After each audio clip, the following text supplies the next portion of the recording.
Donc la sourate suivante, c'est la sourate As-Sajda, la prosternation, la sourate numéro 32. Donc d'après Jabir ibn Abdullah, radiyallahu anhuma, le prophète sallallahu alayhi wa sallam ne dormait jamais sans avoir récité Alif Lam Mim Tanzil, sourate As-Sajda, et Tabarak alladhi biyadihi al-mulk, sourate Al-Mulk. Donc dans ce noble hadith, on a un compagnon du prophète Mohammed sallallahu alayhi wa sallam qui se nomme Jabir ibn Abdullah, qui est mort en 697 de l'ère chrétienne, donc au 7e siècle. Cet homme-là nous informe que le prophète Mohammed sallallahu alayhi wa sallam ne dormait pas. Donc toutes les nuits avant de s'endormir, il ne dormait pas avant d'avoir récité Surat Al-Sajda. Donc il récitait Surat Al-Sajda en entier. Et Surat Al-Mulk, le royaume, donc il récitait 2 sourates avant de dormir.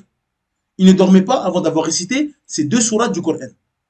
Et donc parmi ces 2 sourates-là, il y a la Surat Sajda, la sourate 32, qui n'était pas présente dans le manuscrit qui a été trouvé à Sana'a. Et donc, selon lui, comme elle n'était pas présente dans ce manuscrit-là, c'est une sourate qui n'existait pas et qui a été rédigée par des califes au cours des 200 années après la mort du prophète Mohammed sallallahu alayhi wa sallam.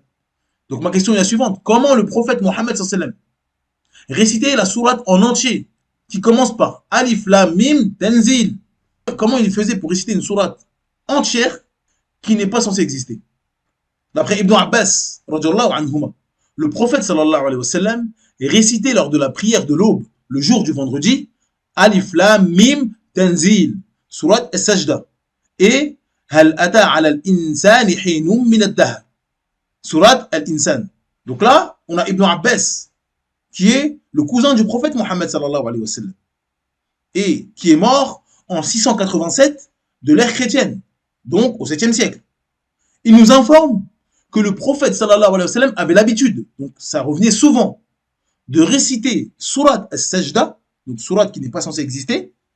Il avait l'habitude de la réciter le vendredi durant la prière de l'aube. Donc ça veut dire qu'il récitait une sourate et derrière lui il y avait des compagnons. Et il récitait à haute voix, car vous savez le Fajr, c'est une prière qui se fait à haute voix. Donc il récitait à haute voix et derrière lui il y avait des compagnons, donc ils ont tous entendu la sourate, ils récitaient tous la sourate et ils ont appris cette sourate-là, sourate qui n'est pas censée exister à ce moment-là. Comment ils ont fait? On aimerait bien savoir comment ils ont fait. Comment ils ont fait pour réciter mot pour mot des sourates qui ne sont pas censées exister? Comment ils ont fait pour nommer une sourate qui n'est pas censée exister? Comment a fait un homme, un calife, un vizir?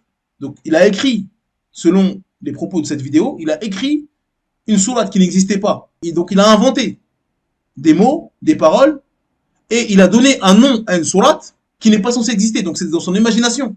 Et comment des gens qui sont nés avant lui et morts avant même sa naissance, comment ça se fait qu'ils connaissent cette sourate, qu'ils expliquent cette sourate, et que les musulmans, aux 4 coins du monde musulman, récitent cette sourate, avant même la naissance de ce calife? On aimerait bien avoir une explication logique, s'il vous plaît.